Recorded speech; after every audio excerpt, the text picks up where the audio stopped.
বিসমিল্লাহির রহমানির রহিম। আসসালামু আলাইকুম সম্মানিত ভিউয়ার্স, আশা করি সকলেই ভালো আছেন। স্বাগতম আজকে আবারও হিরো 150AH ব্যাটারিটা নিয়ে। তো 150AH ব্যাটারি এর আগে আমি আপনাদেরকে দেখিয়েছি এবং এর গুণাবলী সম্পর্কে আপনাদেরকে বিস্তারিত জানিয়েছি। তো তারপরেও অনেক নতুন নতুন কাস্টমার আমাদেরকে অনেক প্রশ্ন করে থাকেন। তো সেই প্রশ্নগুলোর উত্তর খোঁজার জন্য এবং উত্তরটা দেওয়ার জন্য আজকের ভিডিওটা করা। তো দর্শক বন্ধুরা, এখানে দেখেন, এখানে লেখা রয়েছে হিরো ব্যাটারি। এখানে 150AH লেখা আছে, 6DM 150AH। তো প্রিয় দর্শক, এই হিরো 150AH ব্যাটারিটার ওজন সম্পর্কে আপনারা অনেকেই জানতে চেয়েছেন। কমেন্টে আমাকে লিখিয়েছেন যে ভাই এই ব্যাটারিটার ওজন কত এবং এই ব্যাটারিটার পারফরমেন্স কীরকম এবং এই ব্যাটারিটা কিসে কিসে ব্যবহার করা যাবে। তো পুরো বিস্তারিত আলোচনায় কিন্তু আমি আগের ভিডিওতে করেছি এবং আপনাদেরকে জানিয়েছি। তো আজকে আমি আবারও এইটা নিয়ে ভিডিও করলাম। তো দেখেন, ব্যাটারিটার ফ্রেশ লুকিংয়ের দিক দিয়ে আপনাদেরকে বলে বোঝানোর মতো না, কারণ এর আগের ভিডিওতে আমি আপনাদেরকে দেখিয়েছি এবং জানিয়েছি যে এটার লুকিংটা এত সুন্দর, যেটা বলার মতো না। লুকিংটা খুবই সুন্দর। আর আরেকটা বিষয় যেটা হচ্ছে, এই ব্যাটারিগুলি কিন্তু আমাদের কাছে যে ব্যাটারি নেবেন আপনারা একদম কারেন্ট ডেটের ব্যাটারি পাবেন। এখানে দেখেন ডেটটা দেওয়া রয়েছে, এটাও কিন্তু 24/7/18। তো একদম কারেন্ট ডেটের ব্যাটারি। এগুলো হচ্ছে আমার 24 সালেরই ব্যাটারি, এটা 7 মাসের। তো প্রিয় দর্শক, আপনাদেরকে প্রত্যেকটা ব্যাটারির ওজন আপনাদেরকে আমি বলে দেই, কারণ অ্যাম্পিয়ারের সাথে আপনারা কখনোই ট্যালি করবেন না। আপনারা ওজনের সাথে ট্যালি করবেন, তাহলে আর ব্যাটারিটা কিনে ঠকবেন না। কারণ এক একটা ব্যাটারি এক এক অ্যাম্পিয়ার লেখা থাকে, এক এক কোম্পানি এক এক ধরনের অ্যাম্পিয়ার লেখা থাকে। এই ব্যাটারিগুলিতে কিন্তু সঠিক অ্যাম্পিয়ার থাকে না, অ্যাম্পিয়ারগুলি অনেক অংশে বেশি অ্যাম্পিয়ার লেখা থাকে।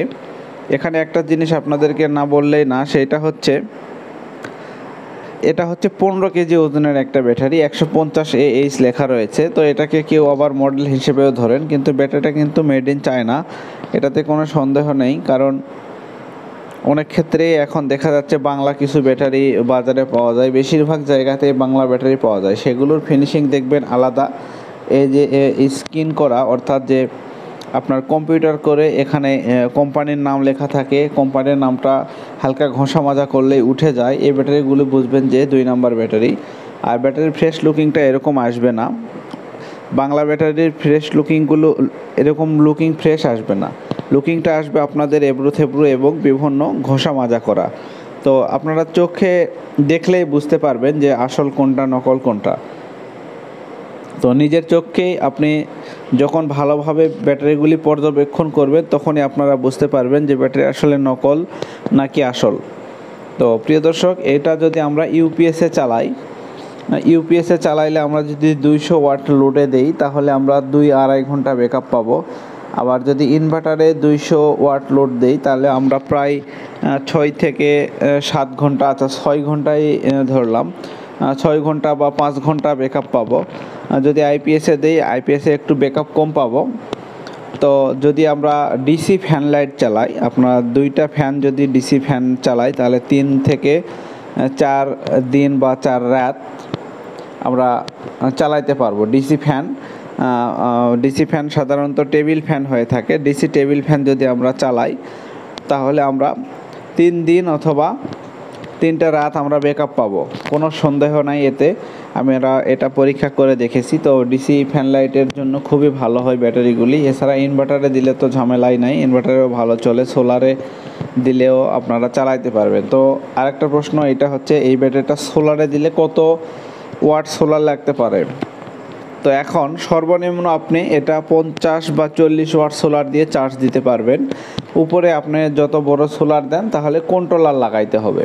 আর 30-40 ওয়াটের সোলার দিলে আপনার কন্ট্রোলার লাগাতে হবে না। যদি 50 ওয়াট সোলারও দেন, যদি কন্ট্রোলার নাও ইউজ করেন, তাও করতে পারবেন, কোনো ঝামেলা হবে না। আর আরেকটা বিষয়, যদি আপনারা 500 ওয়াট, অনেকের বাসায় 200 ওয়াট 100 ওয়াট কন্ট্রোলার রয়েছে, প্যানেল রয়েছে, এরকম বড় প্যানেল যদি থাকে, তাহলে বড় প্যানেলের ক্ষেত্রে আপনারা ব্যাটারিটাকে সংযোগ দেওয়ার সময় অবশ্যই কন্ট্রোলারের মাধ্যমে সংযোগ দিবেন, তাহলে আপনার ব্যাটারিটা ভালো থাকবে। আপনারা এটা ইনভার্টারে লাগাইতে পারবেন।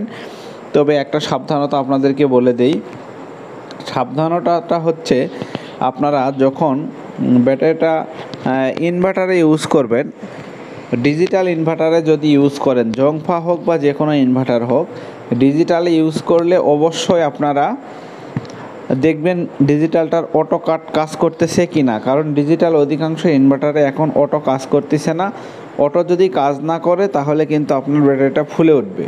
ব্যাটারিটার লুকিং কিন্তু এরকম সুন্দর থাকবে না, একদম কিন্তু ফুলে উঠবে। তখন কিন্তু আপনার ব্যাটারিটা ওয়ারেন্টির শর্তের মধ্যে পড়বে না। কারণ এই ব্যাটারিগুলি গ্যারান্টি আছে, ওয়ারেন্টি আছে, নষ্ট হলে কোম্পানি চেঞ্জ করে দিবে। 2 মাসের মধ্যে যে কোনো সমস্যা হলে চেঞ্জ করে দিবে।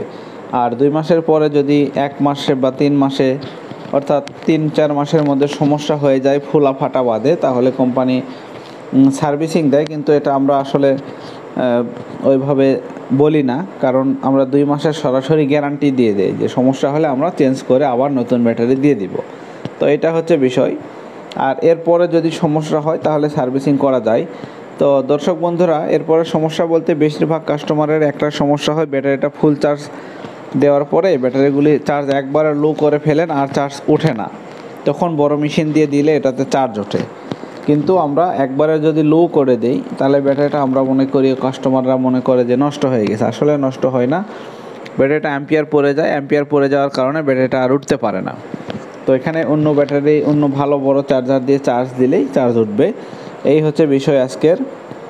তো ভিডিওটা যদি ভালো লাগে অবশ্যই চ্যানেলটা সাবস্ক্রাইব করবেন এবং লাইক দিয়ে পাশে থাকবেন। সবাই ভালো থাকবেন, সুস্থ থাকবেন। আসসালামু আলাইকুম।